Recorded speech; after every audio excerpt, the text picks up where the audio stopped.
So this video for this week is next part of our educational content. What I want to focus on right now for those of you that are new brokers or brokers looking to expand your business and are kind of looking to find more ways to penetrate the local market. Emphasis on penetrate, baby.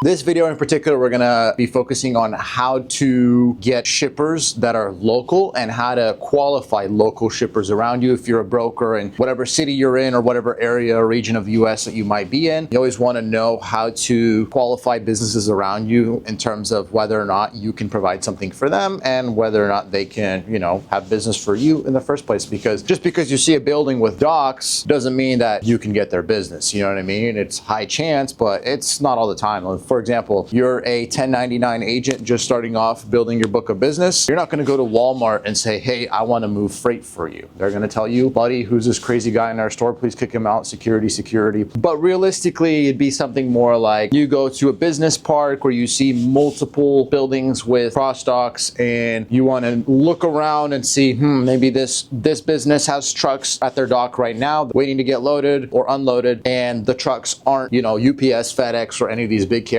Typically, that's a good sign that shows that whoever that company is, that business, they're most likely hiring independent contractors, meaning they always got something moving on, and each time it's going to be a different carrier, which means, guess what? They're most likely using a broker.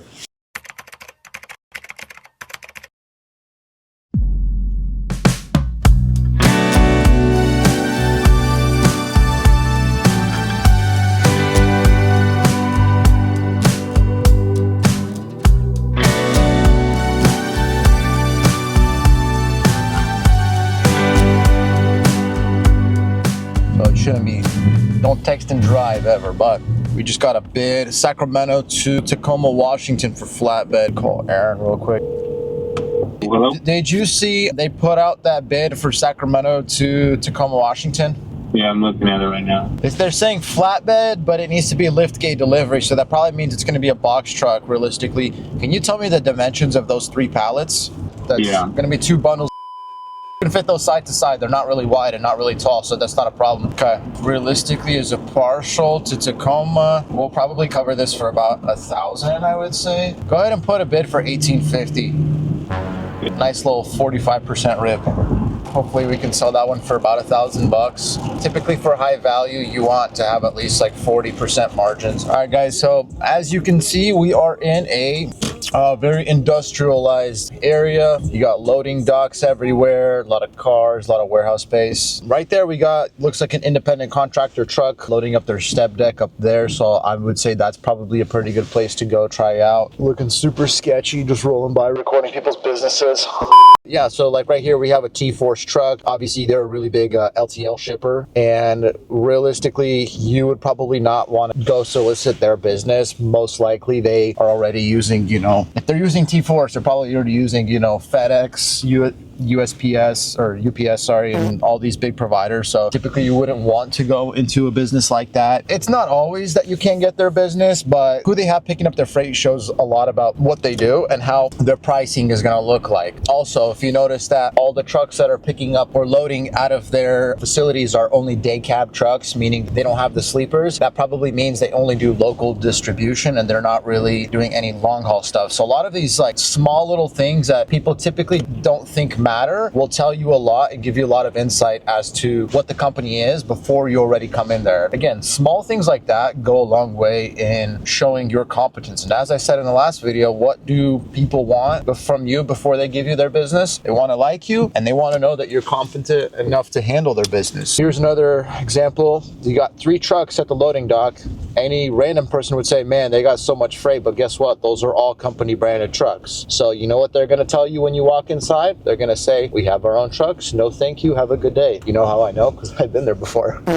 Again, this is a very heavily industrialized area. Looks like there's plenty of opportunities for business. Looks like there's a cat dealer right here. This could be a good opportunity for anybody that's trying to get into flatbed freight. Maybe they want forklifts shipped anywhere. From what I know, Holt does not have their own trucks, from what I know. I could be wrong. Right there, perfect. They got a step deck right there. Perfect example. We'll roll back around just so you guys can see again. You got a forklift on the back. You got a pile of wood beams and a little golf cart. So again, what does that show? They probably have a broker and they said, hey, we need need this shipped out of California to somewhere else, it's going to be a partial, so give us the best pricing you can. So that right there, with that knowledge, I already go into that business. You can tell them, hey, I do flatbed freight out of California all the time. We do a lot of heavy equipment and machinery for our other clients. I believe I can provide you guys great service and great pricing. They'd say, you know what, how did you know that? You know, blah, blah, blah. Maybe they won't say that, but who knows? Get a good idea of what these customers, what their pricing is already going to look like, and if there's an opportunity for you to gain their business before wasting your time. Booking the freight and operations, that's the easy part of brokering. The hardest part is acquiring customers, and it's severely undervalued in terms of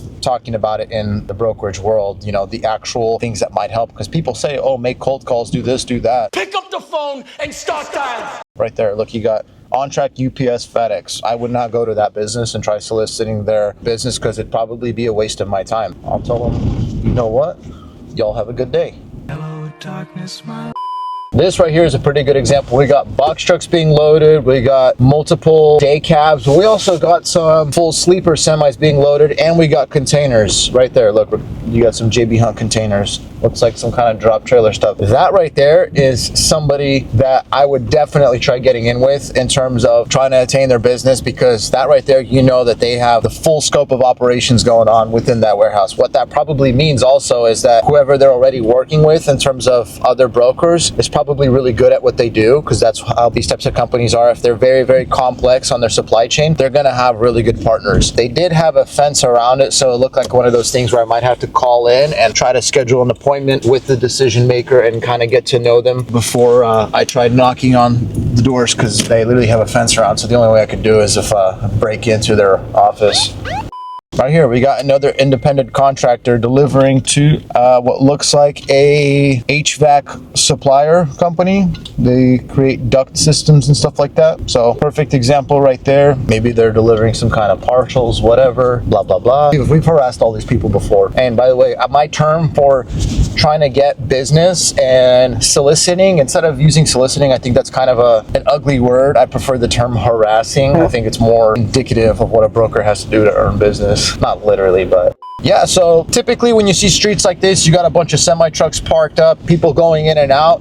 This right here is prime for business. This means they got a lot of stuff going on in this area. You got box trucks rolling in and out. You know what you could even do sometimes? You could even walk, if you see one of these guys parked, and I do this sometimes myself, if I see a driver parked up or he's strapping his load down, I literally will walk up to him, or I'll stop by next to him and I'll say, hey boss, what are you loading up? Where's it going to? I'll let him know, hey, I'm a broker. Do you want my business card? You know, we can get some business going. It's always good to be generally out there and generally trying to like meet people, establishing your presence as a logistics provider or as a salesperson in this case. So that small type of information can always go a long way if you use it the right way. I mean, I would say from the last 15 minutes of just driving through this business area, I've shown almost just about every example of what to look for and what not to look for. Again, if you're seeing just LTL trailers or trucks outside, you know, at their loading docks, typically stay away from that stuff. It's going to be a waste of your time, most likely. I'm not telling you not to do it, but if you're busy and you want to hit a bunch of places, I would personally just pass on a place like that. If I see independent contractors or, you know, like multiple different types of trucks, different types of box trucks outside, that right there is almost always a sign that they either broker it directly to carriers or they use a broker logistics provider that essentially schedules all the shipments for them. That right there is the types of businesses that I go in and I go after. I take it one step further. I try to look at what do they do